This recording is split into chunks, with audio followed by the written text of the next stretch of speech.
त्योहार और मेले हिमाचल के लोगों के सांस्कृतिक जीवन का महत्वपूर्ण हिस्सा हैं। ऋतुओं ने भी त्योहारों को विशिष्ट स्वरूप देने में भूमिका निभाई है। हर एक ऋतु से जुड़े हुए त्योहार हैं। हिमाचल में यूं तो साल भर बहुत से त्योहार मनाए जाते हैं और लगभग हर महीने की संक्रांति यानी सज्जी या साजा को एक विशेष नाम से जाना जाता है और त्योहार के तौर पर मनाया जाता है।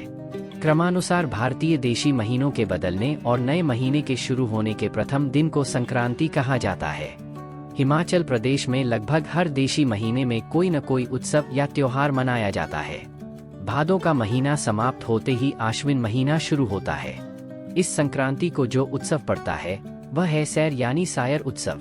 सितंबर महीने यानी आश्विन महीने की संक्रांति को कांगड़ा, मंडी, हमीरपुर, बिलासपुर और सोलन सहित प्रदेश के अन्य कुछ जिलों में भी सैर या सायर का त्योहार काफी धूमधाम से मनाया जाता है। भादो यानी काले महीने में मायके गई नवेली दुल्हनें भी इस महीने वापस अपने ससुराल आ जाती हैं। स्तव में यह त्योहार वर्षा ऋतु के खत्म होने और शरद ऋतु के आगाज के उपलक्ष्य में मनाया जाता है। इस समय खरीफ की फसलें पक जाती हैं और काटने का समय होता है, तो भगवान को धन्यवाद करने के लिए यह त्योहार मनाते हैं। सैर के बाद ही खरीफ की फसलों की कटाई की जाती है। इस दिन सैरी माता को फसलों का अंश और मौसमी फल चढ़ाए जाते हैं और साथ ही राखियां भी उतार कर सैरी माता को चढ़ाई जाती है। सैर मनाने का तरीका हर क्षेत्र का अलग अलग है। जहां एक तरफ कुल्लू, मंडी, कांगड़ा आदि क्षेत्रों में सैर एक पारिवारिक त्योहार के रूप में मनाई जाती है, वहीं शिमला और सोलन में इसे सामूहिक तौर पर मनाया जाता है। इस दिन जगह जगह मेले लगते हैं और लोग इनमें उत्साह से शामिल होते हैं। ढोलन गाड़े बजाए जाते हैं और अन्य लोकगीतों और लोक नृत्यों का आयोजन किया जाता है। शिमला के मशोबरा और सोलन के अर्की में सांडो का युद्ध कराया जाता है। यह लगभग स्पेन, पुर्तगाल और लैटिन अमेरिका में होने वाले युद्ध की तरह ही होते हैं। लोग मेलों में बर्तन, कपड़े खरीदते हैं। लोग अपने पड़ोसियों और रिश्तेदारों को मिठाई और अखरोट बांटते हैं। घरों में अनेकों पकवान भी बनते हैं। सोलन के अर्की में सायर का जिला स्तरीय मेला होता है। कुल्लू में सैर को सैरी साजा के रूप में मनाया जाता है। सैर के पिछली रात को दावत दी जाती है। अगले दिन कुल देवता की पूजा की जाती है, जिसके लिए सुबह से ही तैयारी होना शुरू हो जाती है। साफ सफाई करने के बाद नहा धोकर हलवा तैयार किया जाता है और सब में बांटा जाता है। यह त्योहार रिश्तेदारों से मिलने जुलने और उनके घर जाने का होता है। एक दूसरे को दुर्वा, जिसे स्थानीय भाषा में जूब कहते हैं, देकर उत्सव की बधाई दी जाती है। लोगों का मानना है कि इस दिन देवता स्वर्ग से धरती पर आते हैं और लोग ढोलन गाड़ों के साथ उनका स्वागत करते हैं। वैसे भी हिमाचल में हर गांव का अपना एक देवी देवता होता है, तो लोग इस दिन उनकी पूजा और स्वागत करते हैं। मंडी में भी सैर हर्षोल्लास के साथ मनाई जाती है। मंडी में इस दिन अखरोट खरीदे और बांटे जाते हैं। मंडी में सड़क किनारे जगह जगह आप अखरोट बेचने वालों को देख सकते हैं। सायर के त्योहार के दौरान अखरोट खेलने की परंपरा ग्रामीण क्षेत्रों में आज भी है। गली चौराहे या फिर घर के आंगन के कोने पर इस खेल को खेला जाता है।